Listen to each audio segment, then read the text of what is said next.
Buenas tardes, esta es la segunda actividad para la materia de mención. Teoría de restricciones. Como nos lo enseña la película, el video que nos suben en la plataforma, este tema es muy complejo, igual evolutivo.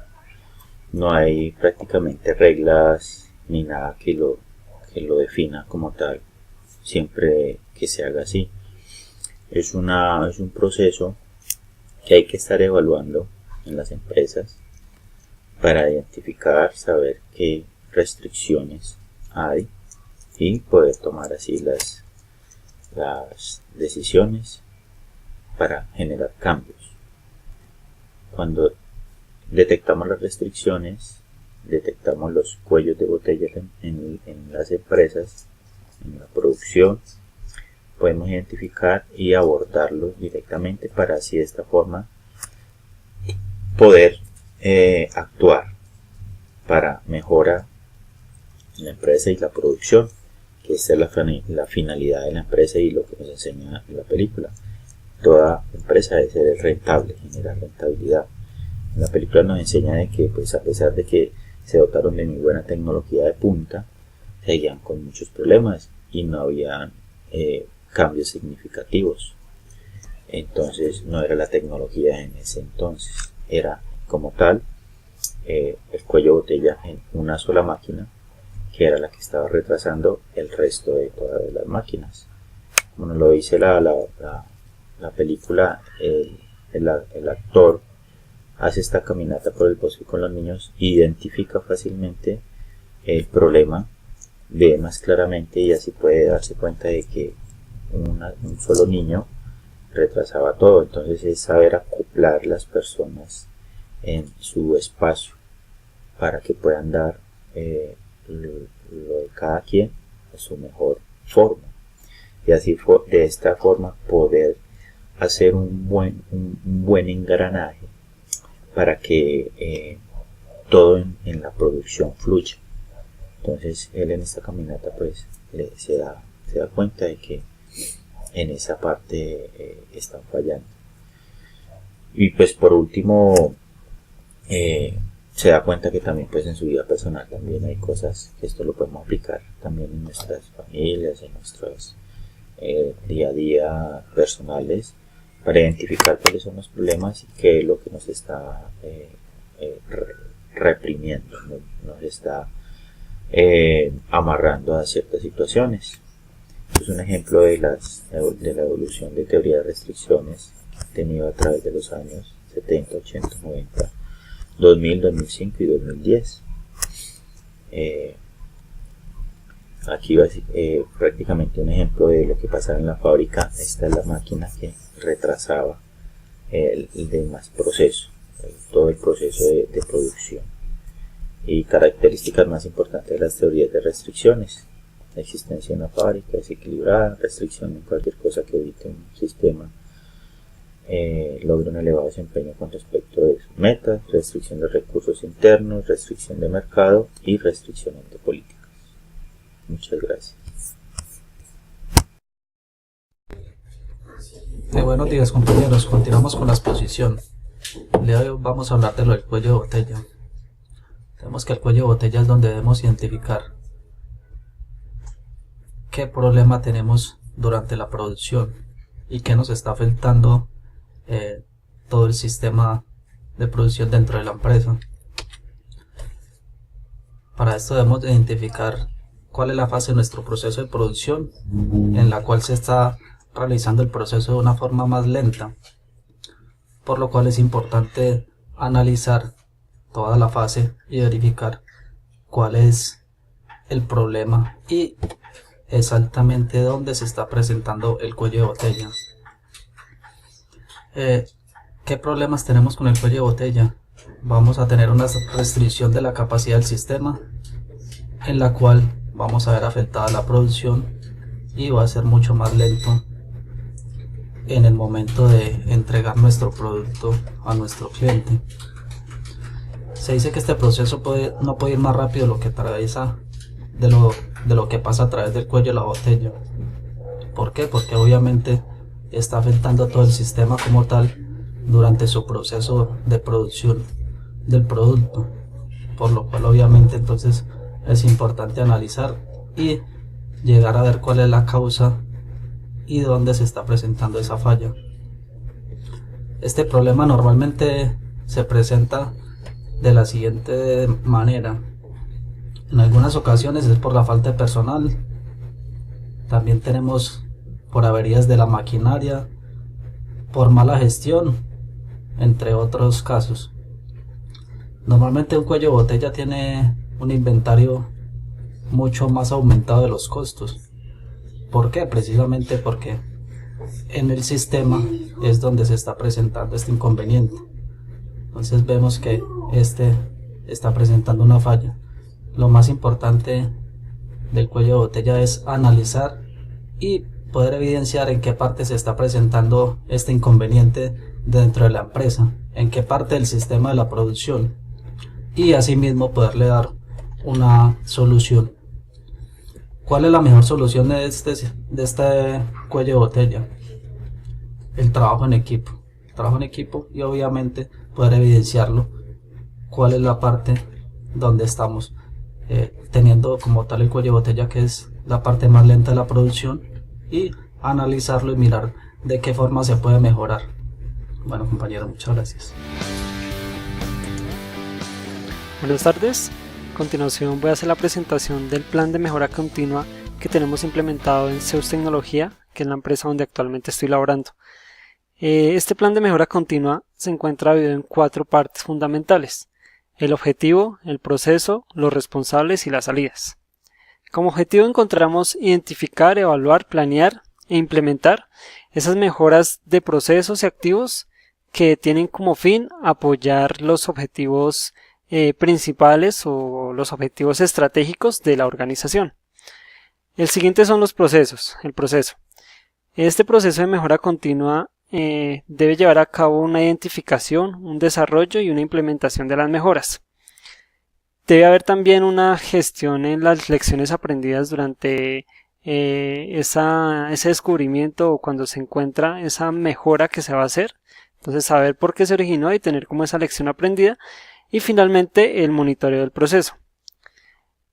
Para este tipo de procesos hay unos responsables. En la empresa está dividido en 5 partes, que es la organización, el líder de calidad, el responsable de la mejora, que muchas veces es el mismo que la reporta, el de la idea de la mejora, el comité directivo, que es quien aprueba o desaprueba esa mejora que están exponiendo, y los líderes de los procesos, que son los que supervisan que realmente se esté llevando a cabo esa mejora que ya se aceptó anteriormente por el comité directivo. Finalmente encontramos las salidas. Estas salidas es poner como tal, implementar esa nueva mejora que ya se desarrolló y ya se hizo su evaluación y finalmente aceptaron. Entonces, en este proceso de mejoras que se encuentran las salidas, encontramos que está el ambiente de trabajo, definición de procesos, descripción de los roles, debe haber un manual de elaboración y control documental, que es donde debe estar toda la documentación necesaria acerca de esas mejoras, y un plan de mejora como tal. Todo esto va apoyado de una lista de chequeo donde se puede evaluar si realmente se está cumpliendo con las mejoras que se están exponiendo. A continuación van a poder observar en este momento el diagrama de flujo del proceso de la mejora continua, donde encontramos la identificación y la planeación de las mejoras, una gestión de lecciones aprendidas, que es la que les comentaba anteriormente, y el monitoreo de esos mismos procesos. A partir de la identificación y planeación de la mejora, ya pasamos a un desarrollo de esa mejora y finalmente a la implementación. Aquí les quiero comentar algunos cambios, algunas mejoras que hemos encontrado en la empresa a partir de ese nuevo plan y esos cambios que se han hecho. Principalmente el cuello de botella, por llamarlo así, que encontramos en la empresa era el tema de soporte y atención al cliente. En la empresa existen unas clases de contratos con los clientes, entre ellos el contrato de soporte. el cual la idea es que el cliente, si tiene alguna inquietud o algún inconveniente en los sistemas que tiene con nosotros, se le pueda dar una solución inmediata, una atención lo más pronto posible. Resulta que esa parte nos estaba afectando mucho en la organización porque no se estaba cumpliendo como tal. Esto también, aparte de afectarle al cliente por no darle su atención, pues le estaba afectando directamente a la empresa, porque muchos de los clientes decidían dejar a un lado ese contrato de soporte y dejar de pagar ese arriendo, lo cual eso era utilidad para la empresa.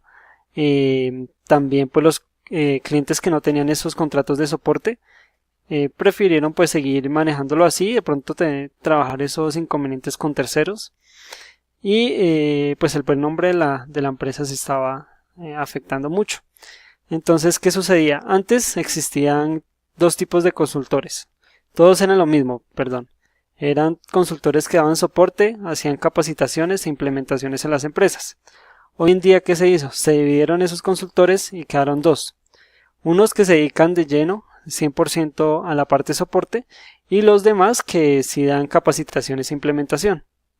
Entonces ya es mucho mejor, porque antes, como todos podíamos estar por fuera de un cliente o haciendo una implementación, llamaban o le asignaban a uno un caso, pero como uno tenía que salir, dejaba el caso pendiente, cuando volvía uno iba a atenderlo, pero el cliente ya no tenía tiempo y pues era muy complicado de esa manera, y el cliente siempre se quejaba porque la solución nunca era oportuna o no nos podíamos poner de acuerdo. Cuando ellos estaban disponibles para la atención, preciso el consultor que tenía asignado ese caso no se encontraba o alguna cosa similar sucedía. Otro punto es que existía un departamento de proyectos para el tema de las implementaciones de los programas donde los clientes. Entonces ellos se encargaban de organizar la agenda con los clientes, de llevarles las horas, de decir cuáles eran los requisitos que se necesitaban para poder hacer esas capacitaciones, esa implementación. Hoy en día ese departamento prácticamente desapareció. ¿Y qué hicieron? A esos nuevos consultores, que son los que van a hacer esas implementaciones y capacitaciones, ellos mismos se encargan de esa planeación, ¿sí? Ellos organizan esa actividad, ese cronograma de actividades con los clientes, y ellos mismos son los que planean qué días deben ir, qué es lo que necesitan, qué tareas deben tener ya hechas. Entonces esa parte de proyectos ya la está manejando el mismo consultor, es el que se hace responsable de sacar su proyecto adelante. Entonces esa parte también lo sacaron. ¿Qué significa eso? Pues que también salió de la empresa o sacaron de la empresa una cantidad de personas de diferentes sucursales del país donde tenían esa función de proyectos. Entonces también hubo una reducción de personal y pues digamos que de cierta manera ha mejorado el proceso y a la vez son menos gastos que ha tenido la empresa, mejorando su utilidad. El siguiente era que habían diferentes líneas telefónicas para cada región del país. Entonces los clientes llamaban a pedir su soporte, pero entonces llamaban los de Bogotá, llamaban solo a Bogotá, y como no habían consultores, entonces ya no llamaban a los de Cartagena o tenían que volver a llamar pero a otra sucursal, y pues eso era muy dispendioso para el cliente y muy molesto porque tocaba estar llamando y tratar de contactar a alguien que le pudiera dar solución al cliente. ¿Qué se hizo ahorita? Se creó una planta telefónica a nivel nacional. Esta planta telefónica, el cliente puede llamar y le pueden contestar de cualquier parte del país algún consultor que le pueda dar ese soporte. Está dividido en diferentes secciones según el caso que necesite el cliente. Si quiere un caso de inventario, selecciona la opción de inventario. Si es de contabilidad, selecciona la opción de contabilidad, y así con los diferentes programas que tiene el sistema, y pues la opción que necesita el cliente que le despejen su duda o su inquietud. Aparte de eso, ahí viene ya el cuarto punto. Habían inconvenientes en el pago de soportes facturables. Resulta que muchas veces se recibía la llamada de un cliente que no tenía contrato de soporte, se le atendía, se le decía que era facturable, el cliente aceptaba, pero a la hora de hacer esa gestión de cobro, pues el cliente no aceptaba porque supuestamente para él eso era un error del sistema, lo cual era una garantía, pero pues en su momento se aceptó o se demoraba con el pago, o bueno, había una serie de inconvenientes de relación entre el cliente y nosotros, porque no había ese pago y sí se le había atendido el caso. Entonces, ¿qué se logró hacer con esa misma planta telefónica? Hoy en día, cada cliente que tiene su contrato de soporte tiene su identificación y su contraseña, por decirlo así, y cuando va a crear una orden en el sistema o cuando llama, digita esos datos y el soporte va directo a alguno de los consultores para que atienda el caso. Pero si no tiene esa contraseña y esa identificación, la llamada se direcciona directamente al área comercial, y el área comercial pues analiza el caso y le dice que si necesita que lo atiendan, debe primero hacer un pago de un posible soporte facturable o una compra de vales que el cliente después puede utilizar para una capacitación o para otro caso, en caso tal de que este caso que él va a pedir que le solucionen no sea facturable, pero lo va a poder utilizar más adelante en capacitaciones o en otro tipo de soporte que necesite.